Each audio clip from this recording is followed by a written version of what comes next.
Hey, Mike, don't you wish that there were children's songs that taught the concepts that Chesterton tries to teach?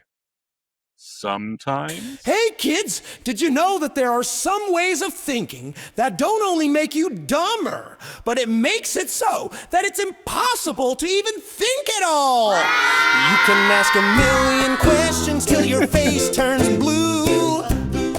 These are all the concepts we'll cover today. You can be a great big skeptic, you have the freedom to. Such a great. But pretty soon you have a thought that ends all thoughts. And in a prison without reason you become caught. The thought destroying forces of our time, they're maniacal and have a touch of suicide. Banging your head against the walls of human thought. Your skull just cracked like a flower pot. You can decide your mind's just a machine. YouTube, but now the act of thinking doesn't mean a thing. You can pretend it's all just a dream, but there's no reason to think if there's just nothing. Right. The thought destroying forces of our time. You're listening to another episode of Chesterton's Gateway with Ethan, Nicolle and Michael Grumbine, and me, AI Chesterton. If I'd had kids, I'd have had them sing along to this. Evolution says from monkeys we grew, but according to evolution, even that's not true. Just a bunch of stuff morphing endlessly. There's no such thing as anything, not even things.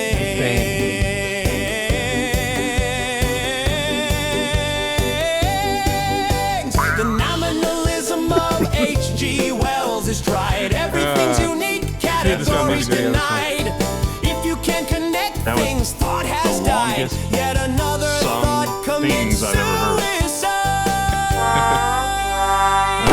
The thought destroying forces of our time. They're maniacal and have a touch of suicide. We'll be on Chesterton's Gateway as a band. Look them up as a band on Spotify, Apple Music, Amazon, whatever service you like to use. And here we are. We're back. We are Part back two. doing philosophy and children's songs. It's awesome. Well, we had this set up last time. We left on a cliffhanger. The very last line that Chesterton said, I believe, was, "For there is a great and possible peril to the human mind, a peril as practical as burglary. Against it, religious authority was reared, rightly or wrongly, as a barrier, and against it, something certainly must be reared as a barrier if our race is to avoid ruin." So he's going to go into what that peril is. Yeah, that great peril. The great peril to the human mind. Right. And it is a very clean, I didn't really realize I did it, but it really separated out cleanly. Like this episode goes into these kind of a list of these ways of thinking that ends thinking. And so if you listen to all the words of the song I put together, they are each of these different things that he covers in this song. So if you want a little reminder, along with some suicide jokes and children laughing, you can listen to that song again. All packaged into the cute form of a child's That's right. song, children's song. So awesome. All right, so we jump back in? Yes, sir. Let's do it. That peril is that the human intellect is free to destroy itself, just as one generation could prevent the very existence of the next generation by all entering a monastery or jumping into the sea, so one set of thinkers can in some degree prevent further thinking by teaching the next generation that there is no validity in any human thought. It is idle to talk always of the alternative of reason and faith. Reason is itself a matter of faith.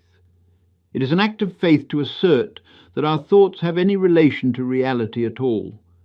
If you are merely a skeptic, you must sooner or later ask yourself the question, why should anything go right, even observation and deduction? Why should not good logic be as misleading as bad logic? They are both movements in the brain of a bewildered ape. The young skeptic says, I have a right to think for myself. But the old skeptic, the complete skeptic, says, I have no right to think for myself. I have no right to think at all. Mm-hmm. Yeah, it's interesting. Right. I like And the so idea this, that, the entire good. way of thinking can actually cause an entire next generation, one set of thinkers in some degrees, prevent further thinking for them from thinking at all, thinking it's not even worth thinking about these things. Right. And I suppose it's probably a good idea to go into a little bit of why he says that about skepticism. Sure. Especially for folks, if you haven't jumped in depth into philosophy class or whatever, the reason skepticism is bad philosophy, according to Chesterton, and he's pointing out its major flaw, is that it's a way of thinking which destroys thinking, because it says the organ or the methodology by which you come to truth about the world, namely thinking about it, is itself can't actually come to any truth. Now, weirdly, of course, skeptics insist that it can come to the truth that there is no truth. So I guess your mechanism for thinking isn't that broken, but that's part of the paradox of the skeptic, is they want you to hold one universal truth, that there can be no universal truth. But so Chesterton's pointing out that you can do that, and you can, and if you promote that, as you rightly pointed out, it destroys the next generations of even their confidence in their ability to think at all, because once you start taking on, once you start doubting your very ability to come to truth, then what is there at all? There is no, as Chesterton says, the old skeptic says, I have no right to think for myself. I have no right to think at all, because it's useless. Because anytime I think about something and try to come to a conclusion, my conclusion can't be known. Yeah, reason is itself a matter of faith. It's Right. an act of faith to assert that your thoughts have any relation to reality at all. Like, yeah, I mean, right. It's the first principle. You're trying to go purely down the path of pure logic, pure reason, pure whatever, the maniac's circle.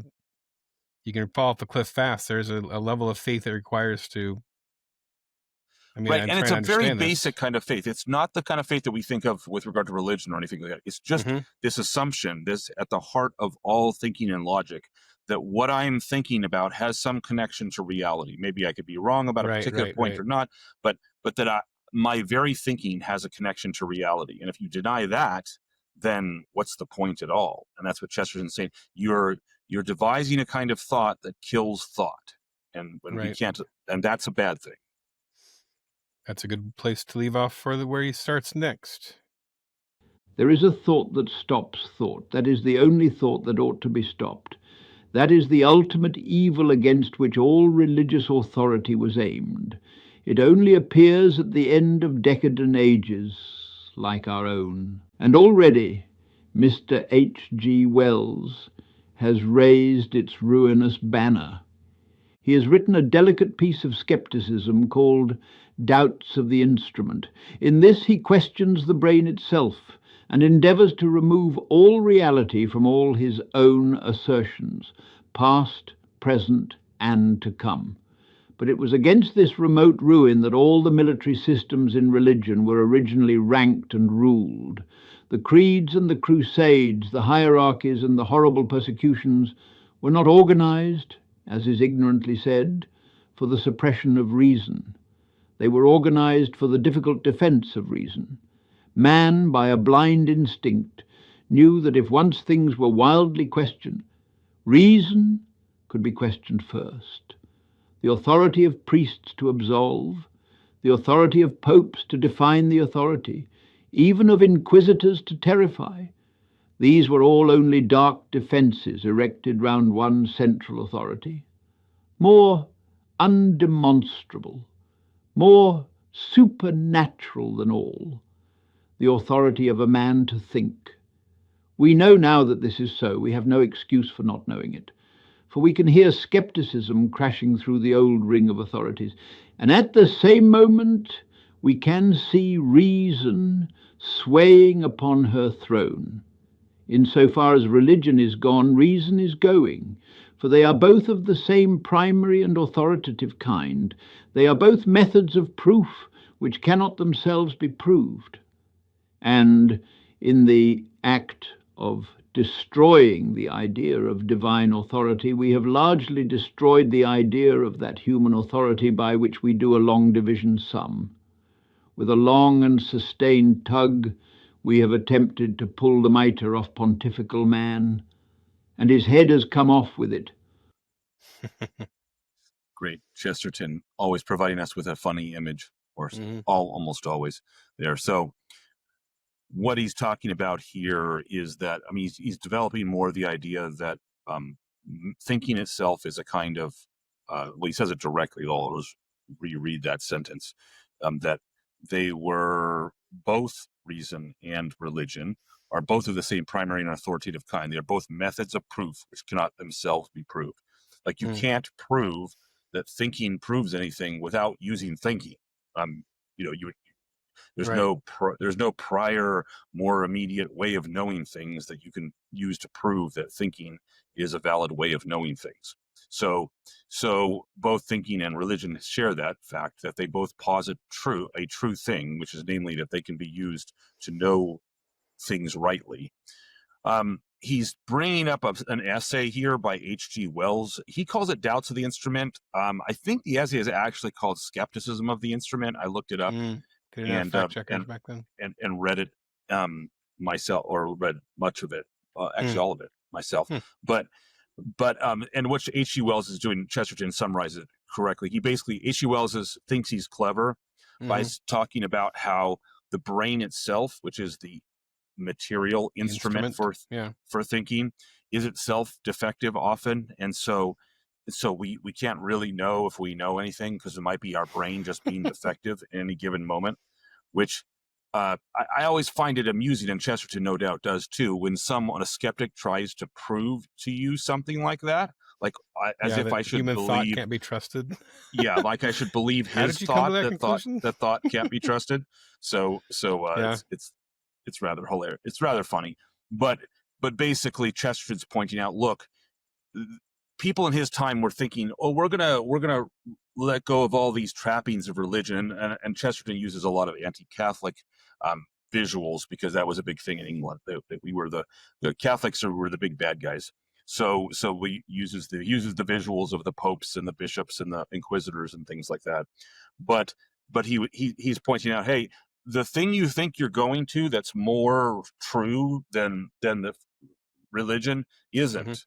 And B, the reason that people fiercely defended religious truths was because they knew intuitively that once you start knocking down truths with a capital T, then you're going to end up undercutting your own reason. You think you're being enlightened because you're going to use reason instead of faith, but it turns out your own reason requires faith to work, a different kind of faith to work. So that's you're making a jump at some point, whether it's through faith or through pure logic or whatever reason. At some point you're making a jump and going, okay, based on that, this is then how I will live. Right. Well, exactly, and you have to trust your reason in order to do that. Just like a religious person has to trust their faith that a certain thing is true. Yeah, these are the choices that I will make. These are the people who get to live. These are the people who get to die. These are the things. Well, yeah, right, exactly. Especially, these are the things I will indulge in. Your choices. So, and ultimately, reason and faith both. I mean, there's an ancient principle in the Catholic Church that our God is a God of both reason and faith, and they don't contradict each other. They can't, because he's the God of truth. And so the truths of faith that are known by faith and the truths that we know by reason are in themselves. They will never contradict each other. They can build on each other. They can be different from each other.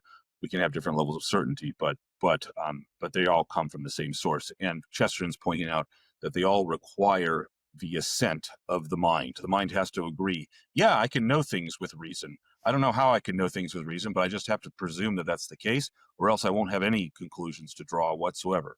Just like, yeah, I can know things with faith. I can accept revelation and know that something is true by that mechanism. So anyway, continue on. This is a shorter one. Lest this should be called loose assertion, it is perhaps desirable, though dull, to run rapidly through the chief modern fashions of thought which have this effect of stopping thought itself. Materialism and the view of everything as a personal illusion have some such effect. For if the mind is mechanical, thought cannot be very exciting, and if the cosmos is unreal, there is nothing to think about. But in these cases, the effect is indirect and doubtful.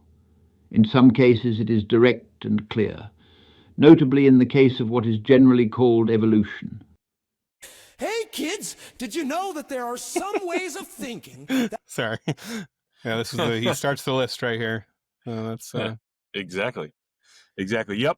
So just to be super simple, materialism is the general umbrella that he's talking about. And he's saying, look, materialism is a problem. It creates a suicide of thought, because if everything's just a bunch of stuff, atoms bumping around, then there is no such thing as Michael Grumbine or a cosmos or an earth or justice or anything else. There's just atoms mushing together.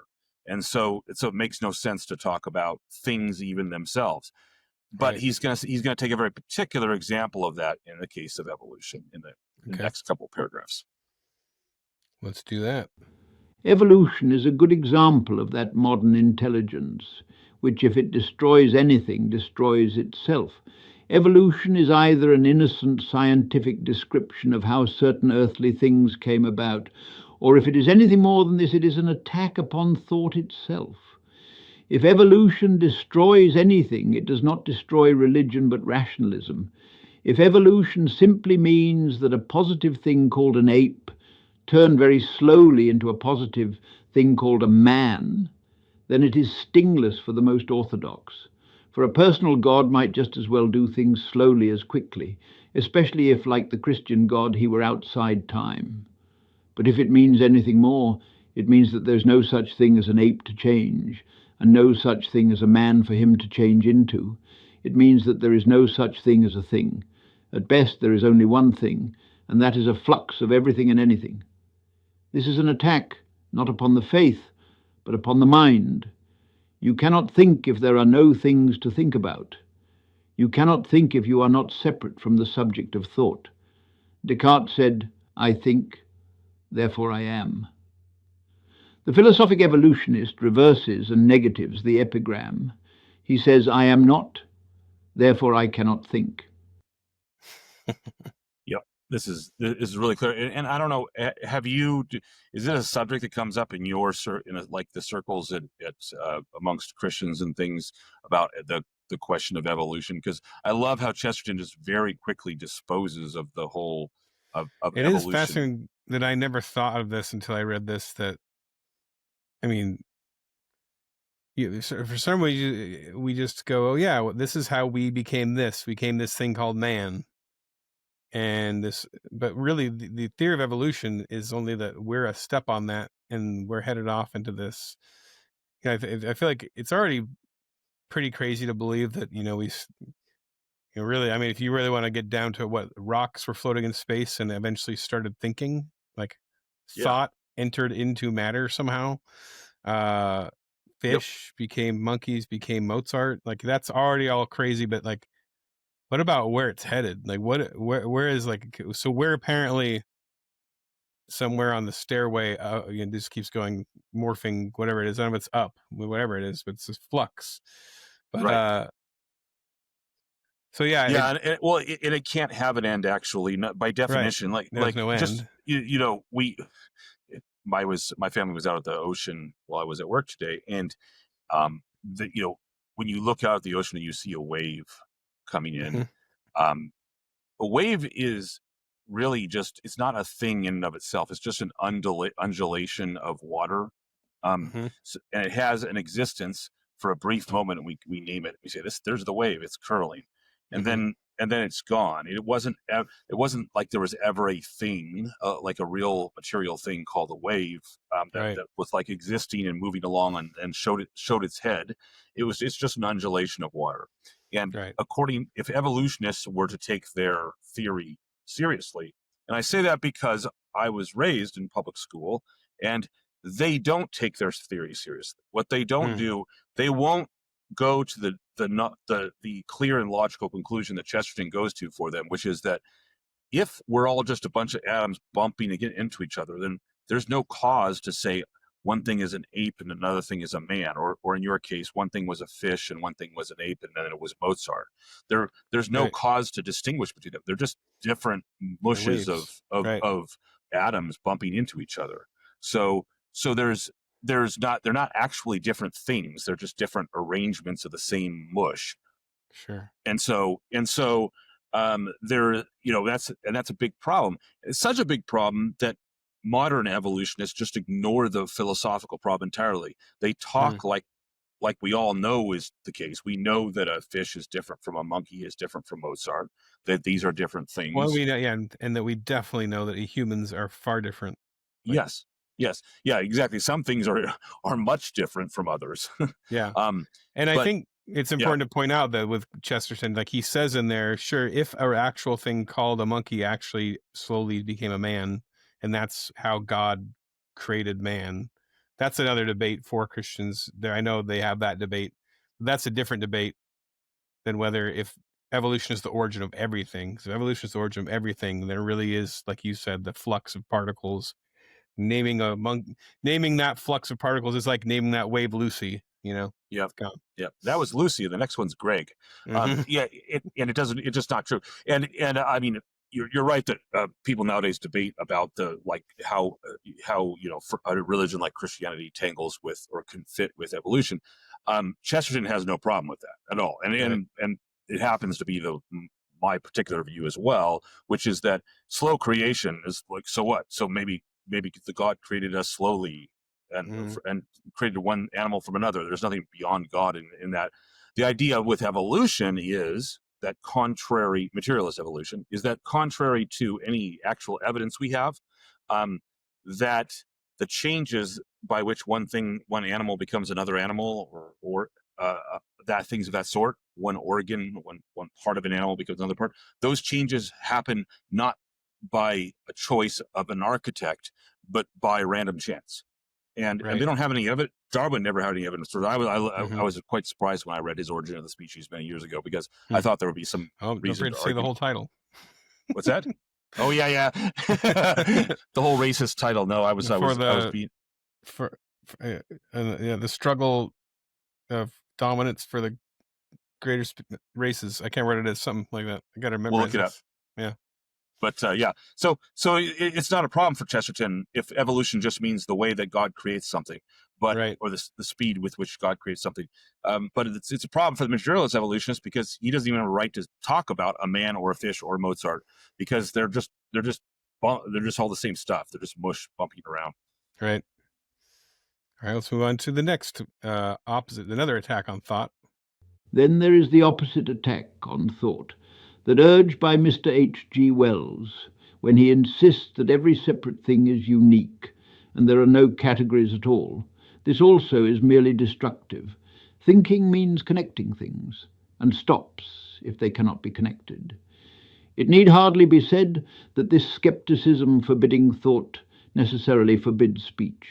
A man cannot open his mouth without contradicting it. Thus, when Mr. Wells says, as he did somewhere, all chairs are quite different, he utters not merely a misstatement, but a contradiction in terms. If all chairs were quite different, you could not call them all chairs.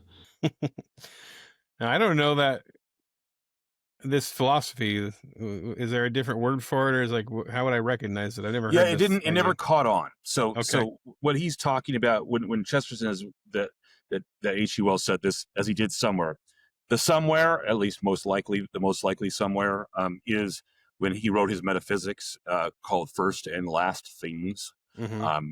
And so in his metaphysics, he lays out this idea, and what he's really trying to do is get around the problem that Chesterton just brought up in the previous paragraph. He's trying to get around the fact that there is a problem with talking about things if you only take materialist evolution as a thing. So he just says, okay, so instead of I'm not going to be able to say that there's categories of things. There's like men, and then can't say cows. Ethan's a man, and his wife is a man. Well, a human. Sorry, man is the old term. That's already categories, right? Like, how far does he take this? All the way. He says everything is a unique thing. It's a unique thing, so and you just get like a serial number. He says that if you call one person a person, one other person a person, that's just a fiction in your head.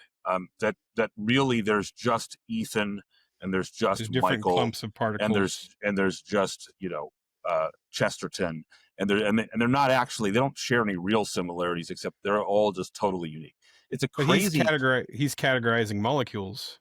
Yeah, he's basically saying like every arrangement of molecules is its own unique thing, which by saying that on its face is irrational, because obviously you just called them all arrangements of molecules, and that's which means they share. You'd have to go share the nature of molecule. You need to go down to each molecule and name each one.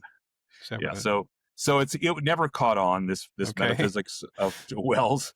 So amazing that people the hoops they try to jump through. Yeah, it's true. Okay, the next one. Akin to these is the false theory of progress, which maintains that we alter the test instead of trying to pass the test. We often hear it said, for instance, what is right in one age is wrong in another. This is quite reasonable if it means that there is a fixed aim and that certain methods attain at certain times and not at other times. If women, say, desire to be elegant, it may be that they are improved at one time by growing fatter and at another time by growing thinner. But you cannot say that they are improved by ceasing to wish to be elegant and beginning to wish to be oblong. If the standard changes, how can there be improvement which implies a standard? Nietzsche started a nonsensical idea that men had once sought as good what we now call evil. If it were so, we could not talk of surpassing or even falling short of them. How can you overtake Jones if you walk in the other direction? You cannot discuss whether one people has succeeded more in being miserable than another succeeded in being happy. It would be like discussing whether Milton was more puritanical than a pig is fat. So some basic philosophy going on here, but mostly he's adding a third. So he's critiqued evolutionary materialism. Then he's critiqued H.G. Wells' metaphysical uniqueness philosophy, whatever the heck that's called, and now he's critiquing progress and saying that what's right at one time is wrong at another time, and he's pointing out that there is actually a sense in which you can say that. So, for example, if you say we desire to have peace in between Russia and Ukraine, one person might say, well, the way to bring that about is blah blah blah, negotiation. People giving up, both sides giving up something, and that might be the right thing to do now. Whereas at another time, if you want peace between Ukraine and Russia, the right answer might be one of the sides has to win the war and dominate the other totally. And so the methodology so Chesterton is admitting, look, if you have a single goal and a measure against which you're trying to attain, then yes, at one time, the right thing to do could be one thing, and another time it could be another thing. Assuming that your aim you're not going to throw doubt on the aim and say the aim is going to change all the time. We're still going to want peace in both of the instances that I gave that I offered. So, but he says the people that like progress, they like saying, "Oh, all those old ethics that you used in centuries past, those don't apply anymore. We're modern man. We're advanced now. We're enlightened. We're beyond that." And then, of course, the postmodern man is going to say the same thing about your modern man ideals as well, and then you're just going to throw out those ideals. And so Chesterton is saying you can't actually have a conversation. You can't come to any conclusions if your whole premise is I can throw out the basic ideas of right and wrong at any point and just say dismiss it because that was what was in the past. Right. And categorically, that doesn't work either with his funny example of Milton's Puritanism and of pig's fatness, where you can't, you can say one pig is fatter than another pig, or even that a human is fatter or less fat than a pig is, but you can't compare the Puritanism of Milton to the fatness of a pig. They're not the same scale. We measure them by different things. So it's meaningless to change your measure all the time is what he's trying to get at. Yeah, like, it's weird how much that twists up my brain to even think how it could work, that a different time could swap evil and good, like a and how you could even know it if they're not, it doesn't. Yeah. I read Nietzsche a long time ago, and I reread him recently in the last few years, at least some of his stuff. And I just came to the conclusion that I, I can't shake the feeling that people that ascribe to this, Nietzsche first and foremost, this thought, are just trying to escape the difficulty of having a morality and a measure Yeah. against which they ought to act or ought not to. They just, what they really want to do is what when I had 2-year-olds, I don't have them anymore, but when I had my 2-year-olds would want to do, which is they just don't want to be bound by your rules, and so they decide that their will is, in Nietzsche's case, the will to power is the highest mode. What's funny is they don't actually respect that in other people. Like if they say, well, the will to power is what's really right, not your morality. And you say, okay, my will to power is Christian morality. I'm going to force it on you. Well, then all of a sudden, oh, no, you can't do that. Well, Right. I thought it was just the will to power. Anyway, but Chesterton's going to talk about that will to power idea a little more Right. later on. Okay. Yeah, we'll keep. It is true that a silly man, might make change itself his object or ideal, but as an ideal, change itself becomes unchangeable. If the change worshipper wishes to estimate his own progress, he must be sternly loyal to the ideal of change. He must not begin to flirt gaily with the ideal of monotony. Progress itself cannot progress. It is worth remark in passing that when Tennyson, in a wild and rather weak manner, welcomed the idea of infinite alteration in society, he instinctively took a metaphor which suggests an imprisoned tedium. He wrote, "Let the great world spin forever down the ringing grooves of change." He thought of change itself as an unchangeable groove, and so it is. Change is about the narrowest and hardest groove that a man can get into.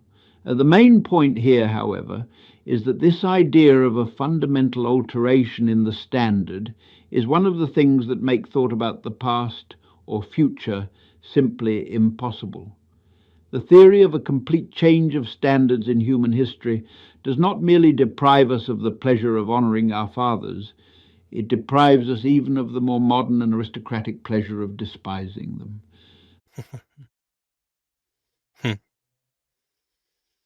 How does that strike you? I'm trying to the ringing grooves of change. So Tennyson, poet. Yeah, that's Alfred Lord Tennyson, probably the most famous Victorian age poet that there was.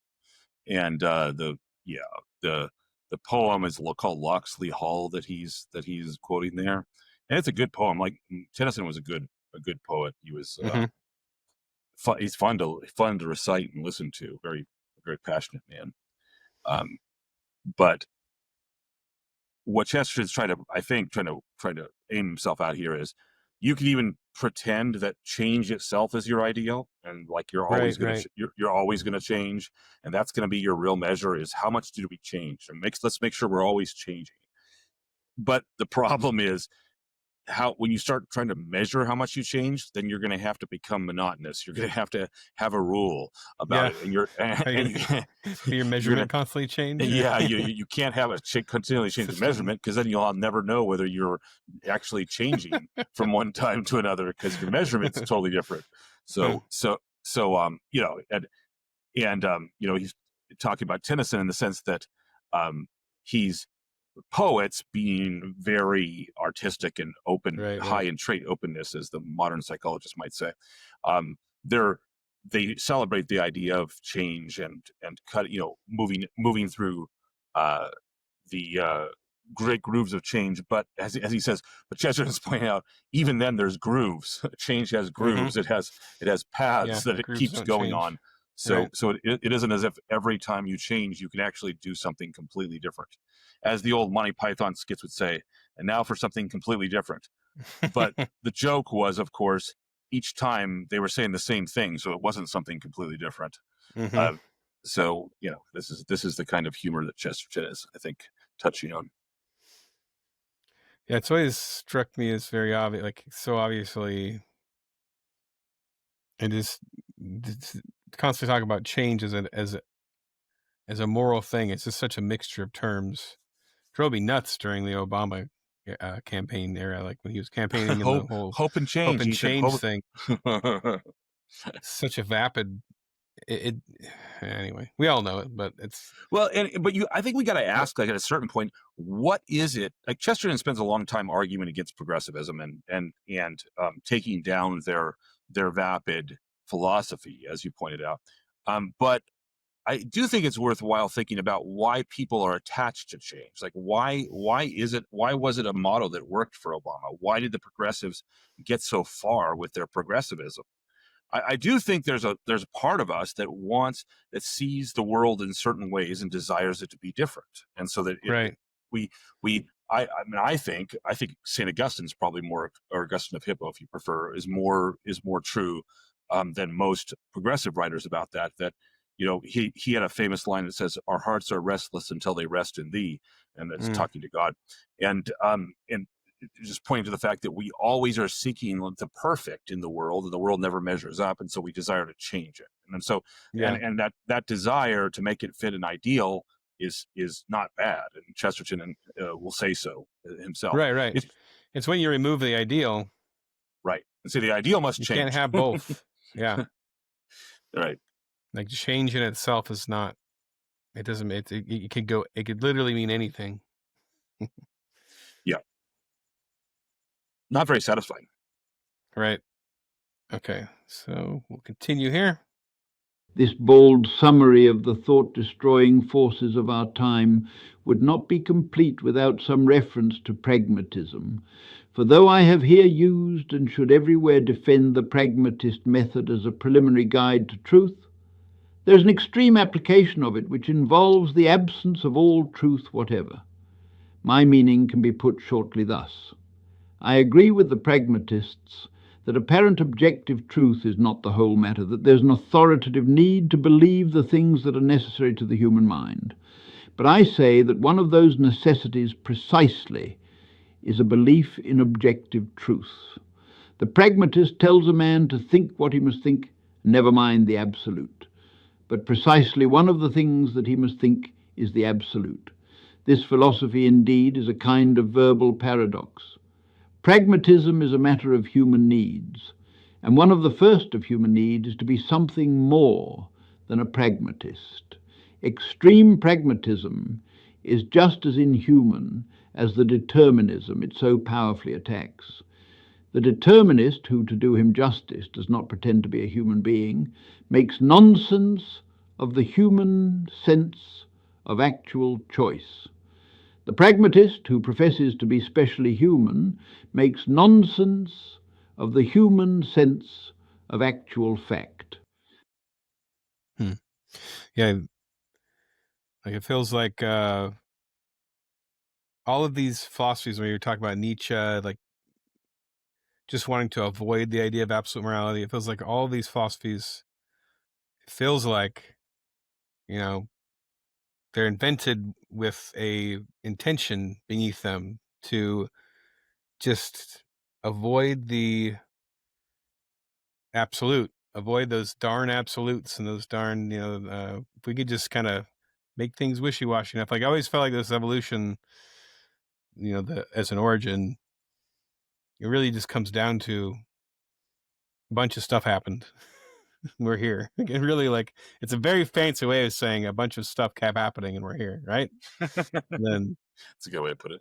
And then all of these philosophies are just like, we can't really know much, so there's probably not really any right or wrong. We can do whatever we want. Like, there's a lot of them just are really fancy ways of saying that, right? Yeah, that's right. Yeah, this is the fourth of the philosophies he's taken down in this part of the chapter, and so first was the materialist evolutionist. The second was H.G. Wells's weird, unique metaphysics. And the third was progressivism. And the fourth is pragmatism. And pragmatism is especially dear to the English because they kind of invented it, or at least their version of it. It's kind of the age of I guess utilitarianism. I guess always going to be Yeah, it's a kind of utilitarianism. It's based around the idea of common sense. And look, you can wax on about your religion or your philosophy all you want, but at the end of the day, people got to get fed. People got to get houses. You got things to do. You got work to do. Get up for in the morning. You got to, like, things have to happen. Let's be pragmatic about this. And of course, he's not denying pragmatism in full. He just is denying the extreme pragmatist, as he points out, who takes it. And there were plenty of those, by the way, in his day, who took it to an extreme and said, look, all the rest of it is nonsense. What really matters is that we meet human need, that we create a prosperous nation, that we are top of the heap as the British Empire, and everything else, like all those other highfalutin ideas of faith, truth, and justice, and morality, whatever. As long as we forget about that stuff, that doesn't really mean anything. We just need to be concerned about keeping people fed and roof over their heads. And there's a part of that we all can jibe with and say, yeah, at the end of the day, people that wax on and on forever about philosophy, like the hosts of the Chesterton Gateway, they can kick us to the curb, because it doesn't really matter what we're talking about. What really matters is putting food on the table, and there's a truth to that. But ultimately, Chesterton says one of the things that is a human need is the desire for truth. we need truth and we need it to guide our actions, or we end up in really bad places. So anyway, that's his. So this is, to me, this feels like, those home run derbies they have in baseball, where they have the hitters come out there and it's not a real game. They're just lobbing pitches at them and seeing how many home runs they can do in a row and knock them out of the park, or how many home runs they can hit. This, to me, feels like what Chesterton's doing right here is this is Chesterton's home run derby. He's just like taking pitches from different bad ideas and then just knocking them out. So we got four of them down in this suicide of thought. All right. Well, we will continue it. To sum up our contention so far, we may say that the most characteristic current philosophies have not only a touch of mania, but a touch of suicidal mania. The mere questioner has knocked his head against the limits of human thought and cracked it. This is what makes so futile the warnings of the orthodox and the boasts of the advanced about the dangerous boyhood of free thought. What we are looking at is not the boyhood of free thought. It is the old age and ultimate dissolution of free thought. It is vain for bishops and pious bigwigs to discuss what dreadful things will happen if wild skepticism runs its course. It has run its course. It is vain for eloquent atheists to talk of the great truths that will be revealed if once we see free thought begin. We have seen it end. It has no more questions to ask. It has questioned itself. You cannot call up any wilder vision than a city in which men ask themselves if they have any selves. You cannot fancy a more skeptical world than that in which men doubt if there is a world. And that's, frankly, though, the world that we live in. Like, people, that's what people do doubt. Like, one of the trendiest things to talk about nowadays is whether we're all in a simulation or not, whether it is. Yeah, he's seen Elon Musk tweet about that. Exactly. So as usual, that theory that it's aliens or some kind of or some super intelligence type thing. Some super intelligence that's just creating what looks like reality around that's us. What God is. He's a super intelligence, right? Yes, but the difference is God's creating reality. He's not creating the simulation of a reality.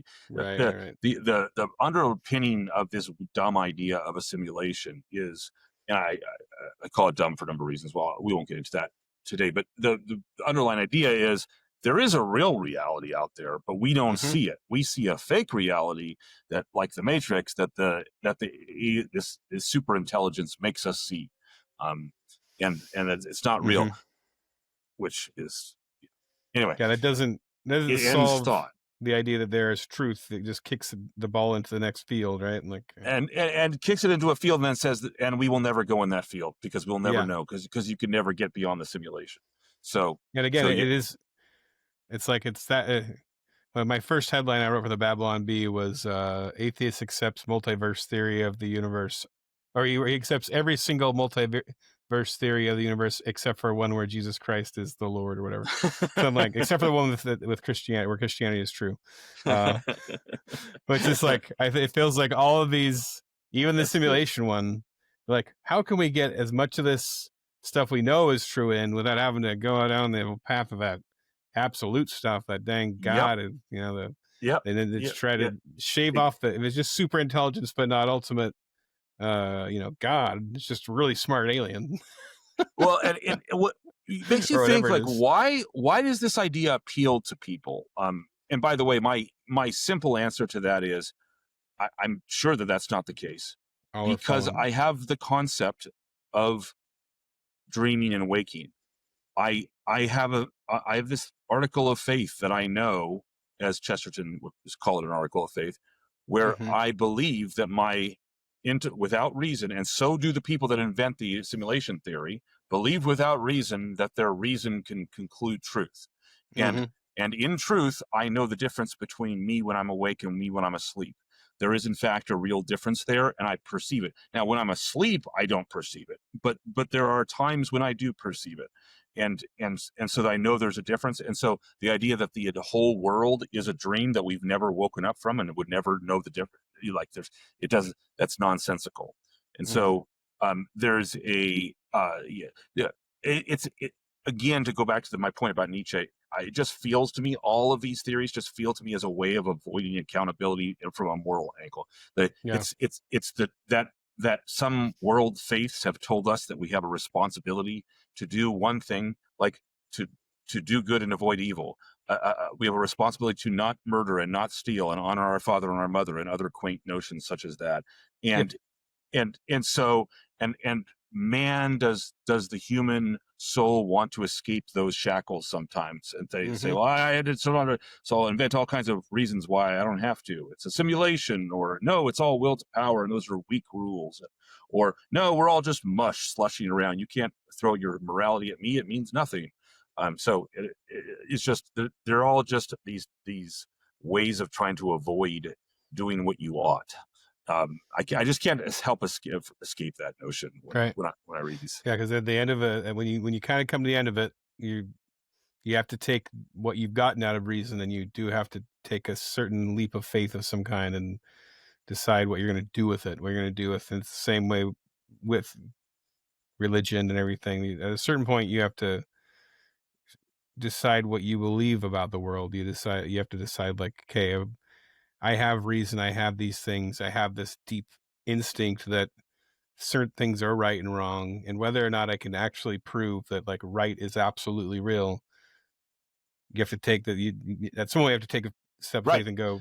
Right, which is the right kind of pragmatism, right? It's not the extreme kind of pragmatism. It's like at a certain point you have to admit, okay, look, I have a belief about what's right and wrong, so it's time to do. It's time to do one thing and avoid another thing. And what you choose to do is, it's fine. You can make an argument one way or another, but what you can't do is say, I do have a belief about what's right and wrong, but you know what? Who knows whether I'm right or not? Yeah, I should be able to do whatever I feel like, because who really knows if there is such a thing as goodness, or who knows whether stealing another person's, is it really their stuff? If I steal, it might be my stuff. We're all just molecule arrangements, so who cares whether it moves from one place to another? So at some point you just have to stop using that excuse. Go ahead. I'm trying to say, like, you're taking a leap of faith that I think on one side you could be taking a leap of faith that, for lack of a better term, I'm not crazy about the word leap of faith, but you are making a choice to believe a thing.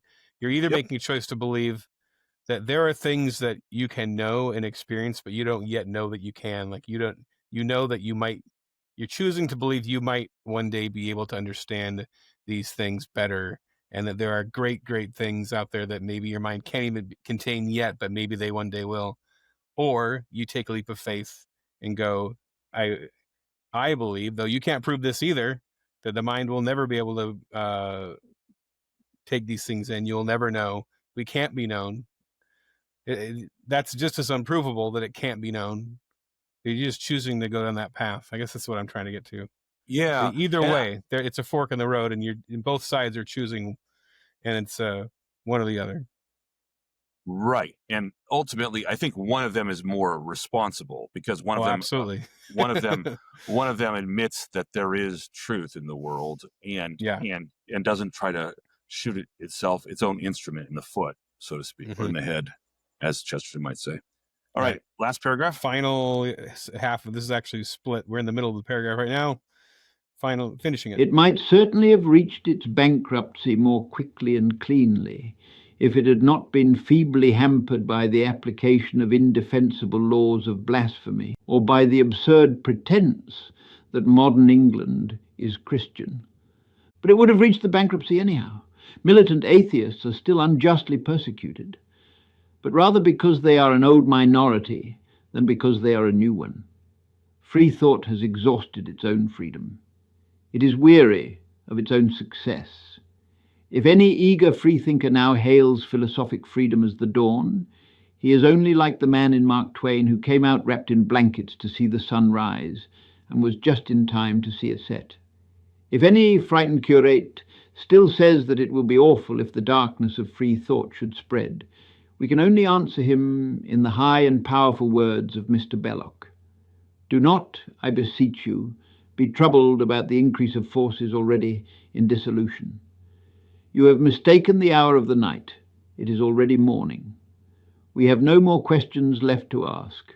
We have looked for questions in the darkest corners and on the wildest peaks. We have found all the questions that can be found. It is time we gave up looking for questions and began looking for answers. It's a great summary. And I get that's that feeling I get. It's they're prioritizing finding more questions rather than finding more answers. Right, and they're doing so because this jives with everything in my early education. And I think I do it too. I'm saying it. My life, I want to get myself. I do as well. But because it's more comfortable to ask questions because then you don't have the very great trouble of finding out whether your answers are correct or not. Because that's harder. That's harder. It kicks those consequences down the road. Little you can find one more question. You just be, I got another question, and how about this thought? And finding answers, or even determining that no answer can be found, which sometimes is the case. But that exercise is difficult. It's harder than asking questions. Right. To go back to my 2-year-old example, any and every 2-year-old asks lots of questions. It's a very, very difficult to get them to see that what the answers mean to the questions they ask. It's different kind of exercise. So Chesterton's pointing out, look, we've questioned ourselves to death. It's time that we start basically manning up and accept and finding real answers and accepting them. So anyway, right, it's fun. It's a good one. Can't get my music to play. What have I done? Weird. What have we done? No more children's songs for us. Hey kids! All right. Did you know that there I was are trying to some get it to where it ways wasn't of going to have the talking thinking meaning. that don't only make you dumber, Well, but it now makes you understand it the so lyrics. that it's impossible to even think at all. You can ask a million questions till your face turns blue. There's just something so dystopian about this. It's awesome. I know. You can be a great big skeptic. You have the freedom to. The sad thing about this one is I actually went back and I edited the gunshot sound things back into it. Like this is AI or anything. Nice. Anyway. I love the little sound effects. Yeah, it's fun. Chesterton's Gateway is produced by Ethan Nicolle and Michael Grumbine. It is based on the book of the same name, which can be found on that capitalist monstrosity, Amazon.com. Send questions and comments to chestertonsgateway@gmail.com. And join us on Patreon, where only the true Chestertonians can be found. Goodbye.